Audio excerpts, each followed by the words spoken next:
막판 변수입니다. 막판 변수 무슨 얘기인지 기사 같이 보시죠. 한동훈 견고한 1강, 무당층서도 선호도 높아졌다.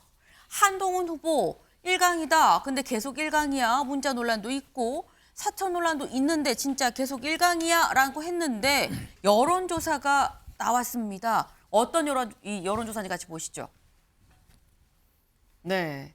지금 갤럽에서 실시한 여론조사입니다. 근데 지금 왼쪽에 있는 거는 6월 25일부터 27일이고요. 오른쪽에 있는 빨간색은 지난 9일부터 11일 실시한 여론조사입니다. 지금 한 보름 정도의 이 차이가 있는 여론조사 두 개를 저희가 같이 비교해서 좀 보여드리는데 한동훈 후보 38이었는데 45가 됐죠. 그렇죠? 지금 7%포인트 더 높아졌다라고 볼 수 있습니다. 나경원 후보 15, 15, 원희룡 15, 12, 윤상현 4, 3입니다. 지금 봤을 때 다른 후보들은 큰 차이가 별로 뭐 없어요. 근데 일단 오차 범위 밖으로 한동훈 후보는 확실하게 올라갔다라는 겁니다. 그런데 아까 제목이 무당층에서도라고 얘기를 했죠.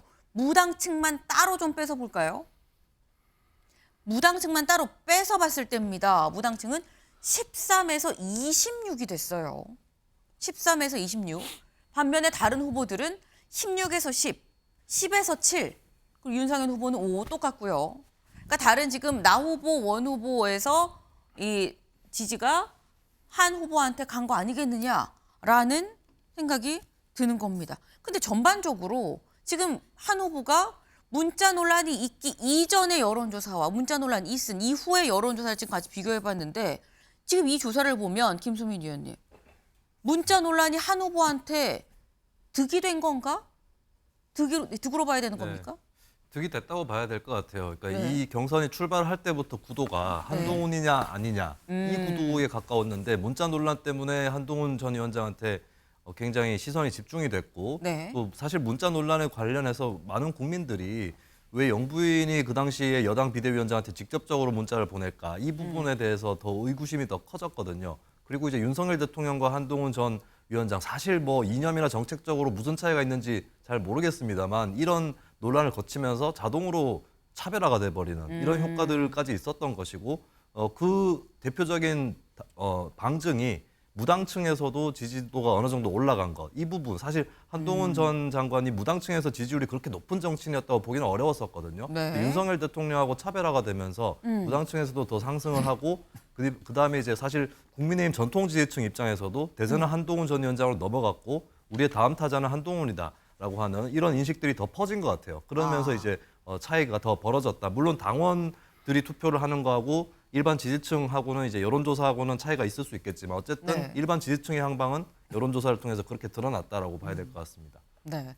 사실 무당층만 따로 떼놓고 봤을 때는 이번 전당대회에서 뭐 무당층의 표심이 얼마나 반영이 될 거냐를 보면 사실 크진 않습니다. 왜냐하면 민심은 2고요. 당심이 8입니다. 민심 2 중에서 민심 2 중에서 일부가 무당층도 포함이 될 수 있는 거기 때문에 무당층 자체는 사실 뭐 이렇게 큰 의미가 없는 거 아니야라고 볼 수도 있는데 근데 윤주진 위원님 사실 한동훈 후보는 뭐 내가 후보 자격이 되면 내가 나가서 이길 수 있다면 나는 대선에 나갈 거다라고 또 공공연히 얘기를 하고 있거든요. 근데 그동안 확장력이 있느냐라는 얘기가 있었는데 이번에 오히려 이 논란을 계기로 확장력을 갖게 된 겁니까, 그럼? 여기서 이 확장력이라고 하는 것은 두 가지가 있겠죠. 이런 네. 구도의 문제, 즉 현 대통령과의 차별화 문제도 있을 것이고 네. 더 근본적으로는 사실은 어떤 이념적인 면에서나 정책적인 면에서의 확장성이 또 있어야 될 텐데 이 둘 중에 윤석열 대통령과의 관계 설정에 있어서 다소 불편한 관계가 인정이 되면서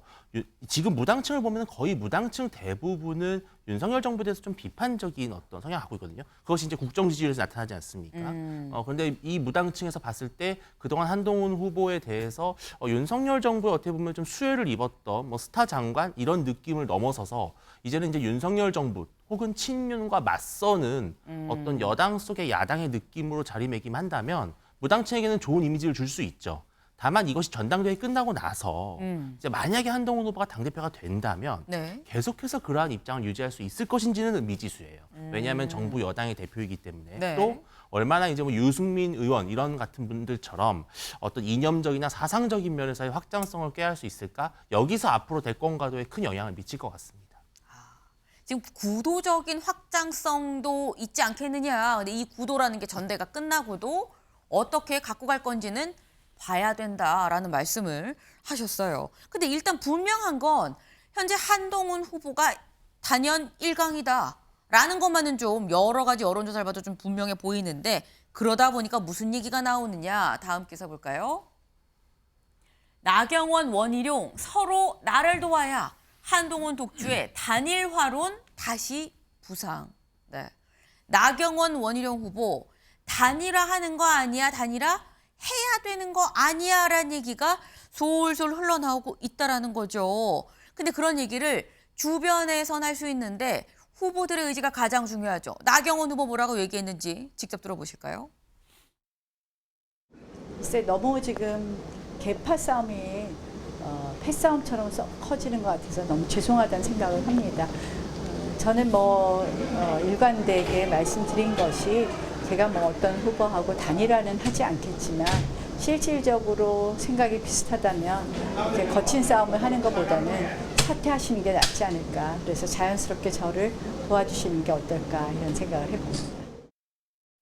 네, 생각이 비슷하면 거친 싸움 하지 말고 그냥 자연스럽게 나를 도와주세요 라고 얘기를 했습니다.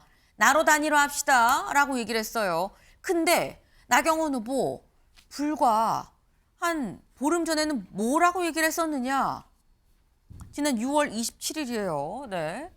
일부 친윤의 기획상품처럼 등장한 후보가 있는데 당연히 저는 그런 후보들과 연대할 생각도 없고 가능성도 없습니다. 연대설 일고의 가치도 없습니다. 라고 확 선을 그어버렸어요.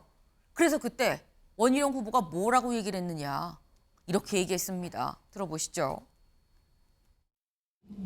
나경원 후보가 오늘 이제 단일화 가능성에 대해서 일고의 가치도 없다라고 다시 일축을 했거든요. 여기에 대해서 장관님 어떻게 계속되는 질문이기 때문에요. 그 부분을 제가 더 이상 진전이 없는 상태에서 거론할 필요는 없을 것 같습니다. 네. 나경원 후보의 입장을 전적으로 존중합니다. 네, 원 후보 입장에서는 너무 일고의 가치도 없고 무슨 기획상품 이런 얘기하니까 약간 화가 났었던 것도 같아요. 그러니까 그 얘기 자꾸 나오는데 더 이상 후보 입장 존중합니다. 끝. 그러고 그냥 끊었었거든요. 근데 그랬던 칼처럼 딱 선을 그었던 나 후보가 지금 보신 것처럼 아니 싸우지 말고 우리 생각이 같다면 나로 단일화하는 게 어떠냐라는 취지로 지금 약간 입장이 바뀌었어요. 이거는 여선웅 의원님. 입장이 왜 바뀐 것이냐. 왜 바뀐 겁니까? 지지율 영향이 좀 있었던 것 같습니다. 그러니까 이제 2주 전에는 사실은 원희룡 후보가 먼저 제안하고 나경원 후보가 거절하는 모양새였는데 네. 어제 같은 상황만 봐도 나경원 후보가 먼저 이야기하고 원희룡 후보가 이제 대답이 없는 상황이 됐거든요. 최근에 지지율 추이가 약간 영향을 미쳤다 이렇게 보여지고 사실은 2주 전까지만 해도 갑자기 2자 구도에서 3자 구도 되면서 결선은 무조건 가는 거 아니야? 이런 이야기가 있었거든요. 네. 결선 간다고 하면은 자동 단일화거든요. 그래서 굳이 지금 단일화 이야기를 꺼낼 필요가 없다 했는데 지금 추세를 봐도 그 한동훈 후보가 1차에서 그러니까 결선을 가지 않고 1차에서 끝낼 가능성이 굉장히 높아졌기 때문에 네. 사실은 결선이 없거든요. 만약에 결선이 없게 된다고 하면은 단일화를 결선 전에 해야 되는 상황이 이제 온 거죠. 그렇기 때문에 저는 그 지지율 영향, 그러니까 원희룡 후보가 약간은 추격하지 못하는 상황, 그리고 한동훈 후보가 1차에서 저지할 수 있는 상황이 연출됐기 때문에 단일화 관련해서 예전보다는 과거보다는 약간은 단일화 가능성이 좀 올라가지 않았나 이렇게 좀 전망할 수 있을 것 같습니다. 결선에 만약 간다고 하면 하고 싶지 않아도 그냥 자동적으로 단일화 같은 효과가 날 수밖에 없는데 결선에 안 갈 것 같다 보니까 오히려 지금 단일화 얘기가 더 나온다라는 말씀이에요. 근데 지금 여기서 드는 생각은 그럼 아까 저희가 좀 영상으로도 확인했습니다만 그때 처음에 얘기가 나왔을 때 일고의 가치도 없다라고 탁 잘랐었는데 윤영걸 대표님. 네. 지금 나경원 후보가 원희룡 후보보다 아까 저희 그 갤럽 여론조사를 보면 살짝 조금씩 차이가 더 높아요. 그러면 나경원 후보가 원희룡 후보를 돕는 게 아니라 원희룡 후보가 나경원 후보를 도와야 되는 상황이 된다 그러면 아까 원 후보 약간 불쾌감을 좀 드러냈었거든요. 입장 존중해요. 그만 물어보세요. 그랬었거든요. 원 후보가 나 후보를 도울 것이냐 어떻게 보십니까? 그거는 뭐 앞으로 단일화가 어떻게 될지 좀 주의를 지켜봐야 되는데 네. 지금 전당대회가 나흘 남았습니다. 19일부터 선거인단 모바일 투표하거든요. 대세가 어느 정도 좀 굳어진 거 아니냐 뭐 이런 생각이 드는데 제가 보기에는 원희룡 후보가 지금 상당히 지금 코너에 몰린 거죠. 네거티브를 대대적으로 내세웠는데 그게 전혀 먹히질 않은 거예요. 오히려 흑색 비방 선거로 주도한다는 이미지만 얻었거든요. 여러 가지 뭐 공천 개입이니 뭐 그 김경률 회계사 뭐 금감원장 뭐 내정 추천이라든지 여러 가지 했는데 그게 뭐 증거가 좀 되지를 못했어요. 그러니까 오히려 역풍이 좀 분 거 아니냐 하는데 제가 보기에는 1차 투표까지는 그냥 갈 것 같아요. 오죽 답답했으면 연대설이 나오겠어요. 하지만 1차 투표까지는 가야지 네. 오히려 그 한동훈 후보의 과반수를 막을 가능성이 더 높거든요. 한 사람이 사퇴한다고 그래서 그러면은 과반수 될 확률이 더 높아져요, 한동훈 네. 후보가. 그러니까 1차는 가고 2차 결선에 가서 뭐 좀 모양이 다시 잡히지 않겠느냐 하는데 저는 지금 선거 나흘 앞뒀는데 변수는 전 두 가지밖에 없다고 봐요. 뭘까요? 하나는 친윤 대통령실이 또 하나 터뜨리는 거죠. 네, 또 하나는 나경원, 원희룡 연대 네. 둘인데 두 개 다 별로 가능성이 없어 보여요. 대통령실도 김건희 문자가 오히려 효과를 보기는커녕 오히려 김건희 여사가 정치에 개입해 김건희 여사 정권이라는 말이 오히려 야당에서 더 나와서 역풍이 불었어요. 또 원 나경원 단일화 한다고 그래서 네. 그만큼 효과가 있을까? 오히려 그 한동훈 후보를 지지한다고 3등이 뭐 그럴 가능성도 더 있거든요. 그래서 지금은 연대를 한다고 그래서 얼마나 효과가 있을지 또 2등, 3등이 저렇게 또 바뀌었거든요. 나경원 의원이 연대만 얘기하면은 그 얼굴이 굳어져서 그런 얘기 하지 말라고 그랬는데 지금은 연대하자고 하는 입장이니까 네. 저 원희룡 후보의 저 공공한 입장 이번에 공천을 봐서 좀 알 수 있겠습니다. 네. 지금 일단 연대 가능성은 좀 낮지 않겠는데 이번 전대 변수 두 가지다. 하나는 뭔가 친윤 쪽에서 그러니까 반한동훈 쪽에서 뭔가를 추가로 터트리는 것. 그리고 두 번째로는 이 뭔가 나원 두 후보가 연대하는 것. 두 개가 변수인 건데 둘 다 가능성은 좀 작아 보인다라고 말씀을 하셨어요. 근데 지금 연대 가능성이 좀 작다라고 말씀을 하셨는데 아까 나경원 후보는 우리 연대하는 게 어때요? 라는 취지로 지금 쓱 손을 내밀었거든요. 그 원희룡 후보는 여기에 뭐라고 얘기를 했느냐. 원 후보도 한마디 했습니다. 뭐라고 했나 같이 볼까요? 정치에서 내일은 아무도 모르는 거다. 굳이 말하자면 나경원 후보가 저를 돕게 될 겁니다. 라고 얘기를 했습니다. 질문이 뭐였느냐. 아니 연대하는 겁니까? 손잡을 수 있어요? 라는 질문이었어요. 근데 여기에 대해서 정치에서 내일은 아무도 모르는 거예요. 그러면서 여기까지만 얘기하면 그러면 원 후보가 나 후보를 돕는 건가 생각할 수 있는데 뒤에 붙였죠. 굳이 말하자면 나경원 후보가 저를 돕게 될 겁니다. 원희룡으로 단일화할 겁니다. 라고 얘기를 했어요. 윤주진 위원님. 예. 그 지금 서로 동상이몽이에요. 나로 단일화. 네. 이 동상이몽을 깨고 연대로 갈 수 있을 것이냐. 어떻게 보십니까? 근데 이제 말씀드린 대로 1차 투표 전에 단일화를 할 필요도 없고 오히려 그건 한동훈 후보를 도와주는 결과로 이어져요. 네. 왜냐하면 그 한동훈 후보가 그러면 50% 미만을 하려면은 반대로 단일화하는 후보가 50%를 넘어야 되는 거잖아요. 그쵸. 근데 그럴 가능성은 지금 현재로서는 거의 없거든요. 자, 그렇다면 이제 결선 투표에 나경원 후보가 올라가는 경우 혹은 원희룡 후보가 올라가는 경우 물론 그럼 이제 한동훈 후보가 1차에서 50이 안 되는 경우겠죠. 네. 원희룡 후보가 결선 투표를 가면 나경원 후보가 원희룡 후보를 도울까? 이거는 약간 물음표가 있어요. 왜냐하면 나경원 후보는 그럴 이유가 없거든요. 그런데 나경원 후보가 결선 투표를 가면 원희룡 후보는 나경원 후보를 도와야 될까? 도울 수밖에 없죠. 왜? 원희룡 후보 자체가 어떻게 보면 한동훈 후보를 막기 위해서 나온 의미가 좀 크잖아요. 친윤이라고 하는 세력도 있고. 왜냐하면 지금 친윤은 한동훈을 막고 싶은 거예요. 근데 한동훈을 막을 카드가 원희룡이든 나경원이든 흥묘백묘거든요. 네. 그래서 저는 누가 결선 투표를 가느냐에 따라서 이 단일화도 완전히 판이 바뀔 수 있다고 그런 생각이 듭니다. 네. 근데 지금 똑같이 지금 말씀을 하시죠. 근데 지금 나가 원을 돕든 원이 나를 돕든 이 모든 거는 일단 결선에 간다는 전제다. 결선에 가기 전에 1차 투표하기 전에 뭐 두 후보가 연대하느니 마느니 뭐 손을 잡을 가능성은 거의 없다고 보면 된다. 왜? 손잡고 한 명이 드랍하면 오히려 한동훈 후보를 도와주는 게 되니까라고 말씀을 하세요. 그러면 결선으로 갈 것이냐 여부부터 사실 먼저 따져봐야 되는 거죠. 근데 주말 동안에 저희가 아까 봤었던 갤럽 여론조사 말고 다른 여론조사가 또 한참 논란이 됐습니다. 뭐냐? 한동훈 후보 캠프에서 직접 당원을 대상으로 콕 집어서 당원을 대상으로 여론조사를 실시했다더라. 그런데 결과가 이렇다더라라는 보도가 있었어요. 뭐냐?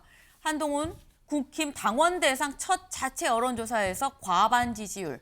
사실 그동안 뭐 전체 여론조사, 국민의힘 지지층 여론조사 등가 있었습니다. 근데 국민의힘 지지층이라고 다 당원이야?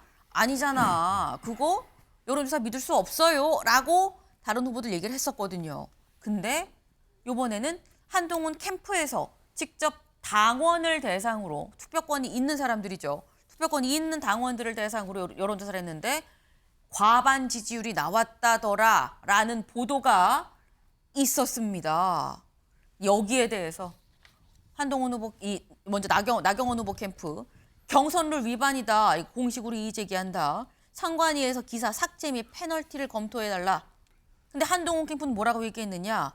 우리랑 전혀 무관하게 이루어진 보도다. 이거는 사실이 맞는지 아닌지 여부도 우리가 확인해 줄 수가 없다라고 얘기를 했습니다.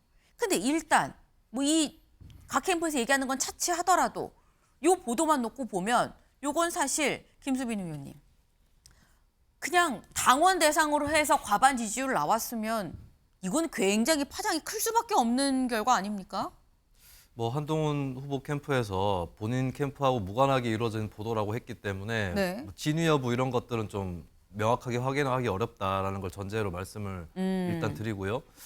그런데 이게 가능성이 없지는 않습니다. 그러니까 일반 여론조사에서도 지지층에서 한동훈 후보가 많이 앞서는 조사들이 많이 나왔는데 네. 아까는 이제 제가 당원 여론하고 일반 여론이 같다라고 볼 수는 없다라고 말씀드렸지만 네. 근데 한편으로 다르다라고 단정할 수도 없는 거거든요. 일반 여론조사에서도 그 당심이 드러날 수 있는 거고 결정적인 네. 부분이 이걸 거예요. 최근에 예를 들면은 그 홍준표 대구시장이나 또 경북도의 이철우 지사 이런 분들이 이제 한동훈 후보와 면담을 거부를 했고 그러면 이게 조직적으로 당 내부에서 조직표들이 한동훈을 거부하는 거 아니냐라는 그런 얘기들이 있었는데 사실 저는 그게 아닐 거라고 보거든요. 네. 절대적으로 이 당원들의 당심을 잡고 있는 예전에 지역 맹주에 해당하는 이런 정치인들은 없는 것이고 당원들도 개별적으로 또 판단하는 분들도 많이 있는 거고 무엇보다도 다음 대선에서 누가 나갈 거냐 이 네. 문제가 이제 중심에 화두에 있는 거기 때문에 그렇다면 이제 전체적인 대중적인 바람 이것과 당원의 여론이 그렇게 괴리되지 않을 수 있다라고 하는 점 그렇기 때문에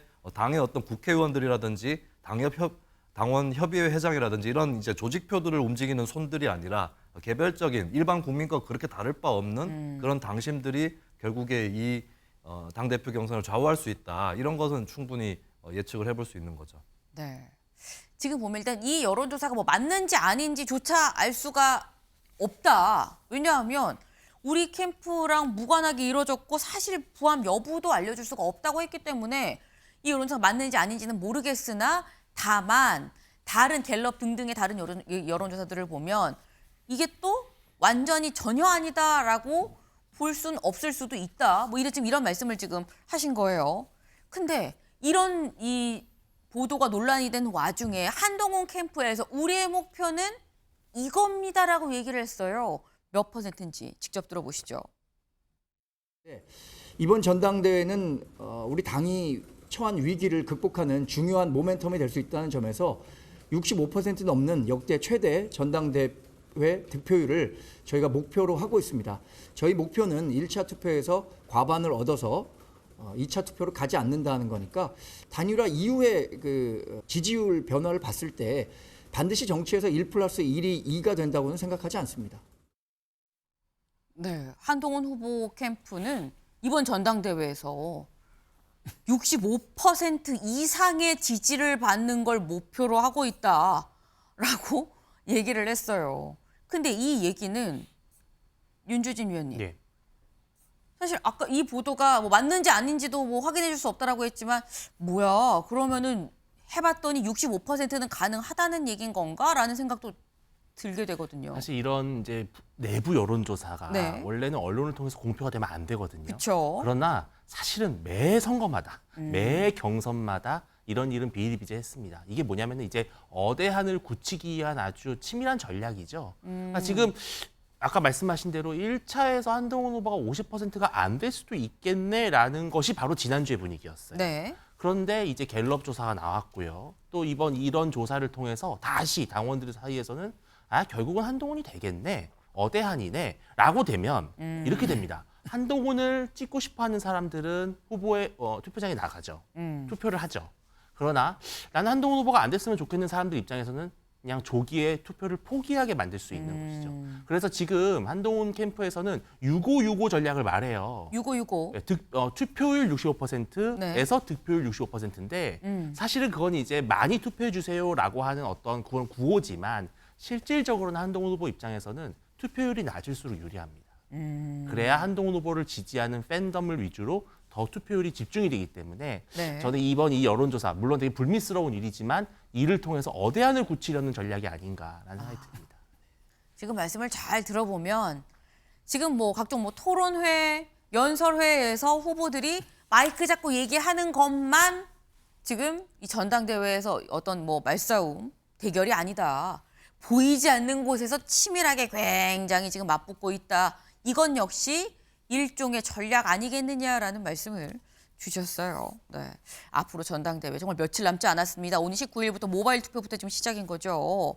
어떻게 진행이 될지 관심이 쏠립니다.